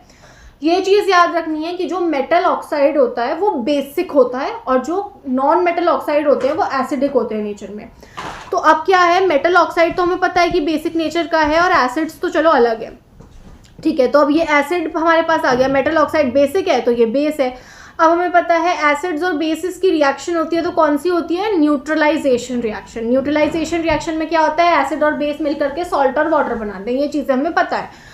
तो सिमिलरली जहाँ पे आपको एसिड और मेटल ऑक्साइड दिखेगा उसको एसिड बेस रिएक्शन की तरह ही ट्रीट करना, एसिड और बेस के साथ सॉल्ट और वाटर बना देना। तो अब मान लो हमें कॉपर ऑक्साइड दे रखा है, कॉपर ऑक्साइड कैसे बनाते हैं मैं आपको वो भी बता देती हूँ। कॉपर की हमको पता है वैलेंसी 2 होती है, ऑक्सीजन की वैलेंसी हमको पता है 2 होती है, ये दोनों मिक्स होंगे तो कैंसिल आउट होकर के CuO बना देंगे। ये दोनों चीज़ें हम लोगों को पता है, ठीक है। तो अब एसिड है वो कॉपर ऑक्साइड के साथ रिलीज हो रहा है। न्यूट्रलाइजेशन में हमें पता है कि H2O तो भैया बनता ही बनता है। तो ये रिएक्शन अगर मैं आपको बताऊं तो हाइड्रोक्लोरिक एसिड रिएक्ट कर रहा है मेटल ऑक्साइड के साथ। मेटल ऑक्साइड कौन सी है, कॉपर ऑक्साइड है। तो क्या बनेगा, अब हमें ये तो पता ही है कि ये न्यूट्रलाइजेशन रिएक्शन है, ये मेटल ऑक्साइड है, मतलब ये बेस जैसा ये एसिड है तो न्यूट्रलाइजेशन रिएक्शन हो रही है। तो वाटर तो देखो बन ही रहा है। अब हमें बनाना है सॉल्ट। यहाँ पे एक कॉपर है और एक क्लोरीन है, इनके बीच में ही सॉल्ट बनेगा। तो कॉपर और क्लोरीन का क्या सॉल्ट बनेगा, कॉपर की वैलेंसी 2 है, बताई हुई है ऑलरेडी, क्लोरीन की वैलेंसी 1 है, क्रॉस मल्टीप्लाई होगा तो ये हो जाएगा CuCl2, ठीक है। तो हमने कौन कौन सी रिएक्शंस देखी अभी तक, एक तो हमने मेन न्यूट्रलाइजेशन रिएक्शन देखी है कि अगर एसिड्स और बेसिस साथ में रिएक्ट करते हैं तो सॉल्ट बनता है और वाटर बनता है। कोई भी एसिड अगर मेटल के साथ रिएक्ट करता है तो सॉल्ट और हाइड्रोजन बनता है। कोई भी एसिड अगर मेटल कार्बोनेट के साथ रिएक्ट करता है तो सॉल्ट, वाटर, कार्बन डाइऑक्साइड बनता है। कोई भी एसिड अगर मेटल हाइड्रोजन कार्बोनेट के साथ रिएक्ट करता है तो हमारे पास सॉल्ट, कार्बन डाइऑक्साइड, वाटर बनता है। कोई भी अगर एसिड मेटल ऑक्साइड के साथ रिएक्ट करेगा तो ये एसिड बेस की रिएक्शन जैसा ही होगा और इसमें क्या क्या बनेगा, इसमें हमारा एक तो सॉल्ट बन जाएगा और वाटर बन जाएगा। ये हमारी केमिकल प्रॉपर्टीज एसिड्स की ख़त्म हो चुकी हैं, ठीक है। हम लोग एसिड्स की ख़त्म कर चुके हैं रिएक्शंस। नाउ हम लोगों को करनी है बेसिस की क्या केमिकल रिएक्शन होती है। बेस की एसिड के साथ ऑब्वियस है न्यूट्रलाइजेशन रिएक्शन होती है। बेसिस कौन कौन से होते हैं वो हम ऑलरेडी पढ़ चुके हैं। ये है sodium hydro oxide base. Sodium hydroxide एक बेस है, HCl के साथ रिएक्ट करेगा। हमें पता है एसिड बेस की रिएक्शन में वाटर तो निकलता ही निकलता है, Na और Cl बचा वो हमें पता है NaCl की तरह रिएक्ट करता है। बेस और नॉन मेटल ऑक्साइड कैसे रिएक्ट करती है, मैंने आपको जब मेटल ऑक्साइड बताया था तभी बताया था कि नॉन मेटल ऑक्साइड का होता है भैया एसिडिक नेचर। तो अगर कोई बेस हमें दे रखा है, कहाँ पे बताऊँ मैं ये, तो अगर कोई हमें बेस दे रखा है NaOH और हमें बोल दिया है कि नॉन मेटल ऑक्साइड के साथ रिएक्ट करवाओ। कार्बन डाइऑक्साइड एक नॉन मेटल है, कार्बन एक नॉन मेटल है, ऑक्सीजन हो गया ऑक्साइड, तो ये हो गई नॉन मेटल ऑक्साइड। तो अगर NaOH रिएक्ट करेगा CO2 के साथ, अब ये बेस है और ये एसिडिक की तरह काम करता है, तो हमारे पास वाटर तो देखो बन ही रहा है क्योंकि ये न्यूट्रलाइजेशन रिएक्शन हो रही है। अब बचा क्या है, कार्बन और सोडियम, तो इसका सॉल्ट बन जाएगा। वैसे ये रिएक्शन एग्जिस्ट करती नहीं है नेचर में, मैंने खाली ये एग्जाम्पल ले लिया, तो यहाँ पे जो मैंने एग्जाम्पल लिखा हुआ है वो भी करा देती हूँ। ऑल्सो मैं बता रही हूँ जो भी मैंने नोट्स में रिएक्शंस लिखी हुई हैं वो NCERT की ही है, तो NCERT की मैंने रिएक्शंस ले रखी है। तो कैल्शियम हाइड्रोक्साइड अगर CO2 के साथ रिएक्ट कर रहा है तो क्या होएगा, CaCO3 बनेगा। ये लाइम वाटर टेस्ट में भी बन रहा था, है ना, लाइम वाटर टेस्ट में भी ये चीज़ बन रही थी। ये लाइम वाटर टेस्ट वाली ही रिएक्शन आ गई है हमारे पास, जब बेस हमारा है और वो रिएक्ट कर रहा है नॉन मेटल ऑक्साइड के साथ, तो क्या बन रहा है, CaCO3 बन रहा है और H2O बन रहा है। CaCO3 एक सॉल्ट है, ये चीज़ याद रखना। यहाँ पे ऐसा नहीं है कि आप हाइड्रोजन और ऑक्सीजन अलग अलग कर दो और ये ना लो। रिएक्शंस वैसे तो इतनी ही आएंगी जो आपकी बुक में दे रखी है, बट अगर एक्स्ट्रा भी आती हैं तो भी मैंने आपको बता दिए कैसे कैसे करनी है। तो हम लोग अपना एसिड्स और बेसिस क्या होते हैं वो पढ़ चुके हैं। इस चैप्टर में जो भी बेसिक इन्फॉर्मेशन रिक्वायर्ड होगी, कौन से मेटल्स होते हैं, कौन से नॉन मेटल्स होते हैं, सॉल्ट कैसे बनता है, रिएक्शन कैसे होती है, बहुत ज़्यादा बेसिक से मैं आपको बता सकती हूँ। आई गारंटी यू इससे ज़्यादा बेसिक कुछ नहीं पढ़ाया जा सकता। I've told you everything। Acids और बेसिस की साथ में जो जो रिएक्शंस होती हैं, उनकी अलग अलग जो जो रिएक्शंस होती हैं वो सारी मैं आपको बता चुकी हूँ। एंड एक और है यहाँ पे, एक चीज़ और रह रही है आपकी, एंड दैट इज़ बेस कैसे रिएक्ट करता है मेटल के साथ। बेस भी वैसे ही रिएक्ट करता है, ये वाली रिएक्शन आपको याद करनी है अच्छे से। बेसिस भी वैसे ही रिएक्ट करते हैं, ये भी सॉल्ट ही है, इसको बनाना आसान नहीं होता है, बट ये रिएक्शन आप याद रख लो, इससे बहुत एक्स्ट्रा नहीं आएगा। जो रिएक्शन किताब में दे रखी है वही आएगी, ये रिएक्शन आ सकती है। दिस इज़ वेरी इंपॉर्टेंट कि जिंक अगर बेस से यानी कि सोडियम हाइड्रोक्साइड से रिएक्ट करेगा तो क्या बनेगा, तो बनेगा सोडियम जिंकेट। सोडियम जिंकेट होता है Na2ZnO2, Na2ZnO2 सोडियम जिंकेट और हाइड्रोजन। देखो रिएक्शन बेसिक तो वही है कि एक बेस है और वो रिएक्ट कर रहा है मेटल से, बन क्या रहा है, सॉल्ट और हाइड्रोजन ही बन रहा है। लेकिन सॉल्ट क्या बन रहा है, दैट इज कंफ्यूजिंग। एसिड के साथ तो हम काफ़ी इजीली कर ले रहे थे काम, एसिड और मेटल का जो था, बट ये थोड़ा सा डिफिकल्ट हो जाता है। तो इसको याद रखना कि कोई बेस दे रखा है और ये जिंक दे रखा है। मेजरली अगर रिएक्शन आती है इस चीज़ की तो यही रिएक्शन आएगी। ये भी पूछ सकते हैं कि सोडियम जिंकेट कैसे बनता है, उसकी रिएक्शन लिखो। तो सोडियम जिंकेट की आप रिएक्शन लिख सकते हो, NaOH plus Zn gives us Na2ZnO2 which is sodium zincate and hydrogen। ठीक है, और मेटल कार्बोनेट और हाइड्रोजन कार्बोनेट की तो रिएक्शन एसिड्स के साथ ही होती है, जो मैं आपको ऑलरेडी करा चुकी हूँ। एसिड्स एंड बेसिस एक साथ कैसे रिएक्ट करते हैं, न्यूट्रलाइजेशन रिएक्शन होती है। मेटेलिक ऑक्साइड एसिड के साथ कैसे रिएक्ट करते हैं, और नॉन मेटेलिक ऑक्साइड बेसिस के साथ कैसे रिएक्ट कर चुके हैं। हम लोग यहाँ तक का पार्ट कर चुके हैं। तो ये NCERT में कम पार्ट लगता है, बट क्योंकि मैंने आपको स्टार्टिंग के 20-25 मिनट्स तो बहुत ही बेसिक चीज़ कराई थी, इसलिए बहुत ज़्यादा टाइम लग गया था। So that's it for this one। I will be trying क्या, अगले सेशन में हमारा ये चैप्टर फिनिश हो जाएगा, क्योंकि अगले सेशन में इतना डिटेल में हर एक रिएक्शन एक्सप्लेन करने की ज़रूरत है नहीं, क्योंकि अगले में तो अब थ्योरेटिकल पार्ट ही ज़्यादा है। जो भी चीज़ें हैं कंसेप्शन है या थ्योरेटिकल है, कोई बेसिक से चीज़ सिखानी नहीं है, क्योंकि वो वाली चीज़ें अब है नहीं। सो यार that's it for this one. I guess मुझे ऐसा फील हुआ है कि ये वाला जो सेशन था, ये वाला जो लेक्चर था वो काफ़ी अच्छा गया है। I hope you like it too. आप लोगों को सब कुछ समझ में आ गया, रिएक्शंस करनी आ गई हैं। आप लोग क्या करना, गूगल पे जाना, बहुत सारे क्वेश्चंस निकालना ऐसी रिएक्शन करने के, और रिएक्शन प्रैक्टिस करना। जितना प्रैक्टिस करोगे उतना हो जाएगा। और जो रिएक्शंस नोट्स में या फिर बुक में है वो तो आप 50 बार कर लो, वो वाली रिएक्शंस, ठीक है। बार बार करो, आपको लगे आपको आता है फिर भी उसे बार बार करो। नोट्स तो आप बार बार करिए, तो बहुत ज़्यादा बड़े नोट्स हैं नहीं इस चैप्टर के। देखो अभी तक मैंने जितना पढ़ाया है वो सिर्फ 14 स्लाइड्स में आ गया, और वो भी मैंने बहुत स्पेस करके लिखा हुआ है। स्टार्टिंग की 3-4 स्लाइड्स में तो बहुत बेसिक इन्फॉर्मेशन ही है, तो ये नोट्स आप बहुत अच्छे से पढ़ लेना। एंड हाँ, इन नोट्स में मैंने वो वाली रिएक्शन इन्वॉल्व नहीं की हुई है बेस और नॉन मेटल वाली, तो मैं वो भी ऐड कर दूंगी कहीं पे अपलोड करने के पहले। सोडियम जिंकेट वाली मैं नहीं भी अपलोड कर लेती हूँ तो भी आप लिख लो एनसीईआरटी में वो जो रिएक्शन है जिसमें NaOH रिएक्ट कर रहा है जिंक के साथ और Na2ZnO2 बन रहा है सोडियम जिंकेट। वो रिएक्शन काफ़ी इंपॉर्टेंट है क्योंकि वो एक तो इकलौती अलग सी रिएक्शन दे रखी है, तो वो आने के चांसेस हैं। या तो इस फॉर्म में आएगा कि अगर जिंक रिएक्ट कर रहा है NaOH के साथ तो क्या हो रहा है, या फिर इस फॉर्म में आएगा कि सोडियम जिंकेट कैसे हो रहा है। सो या that's it for this one. मिलते हैं अपनी नेक्स्ट क्लास में। ये सारा अच्छे से रिवाइज कर लेना, प्रैक्टिस कर लेना। Bye bye, happy learning.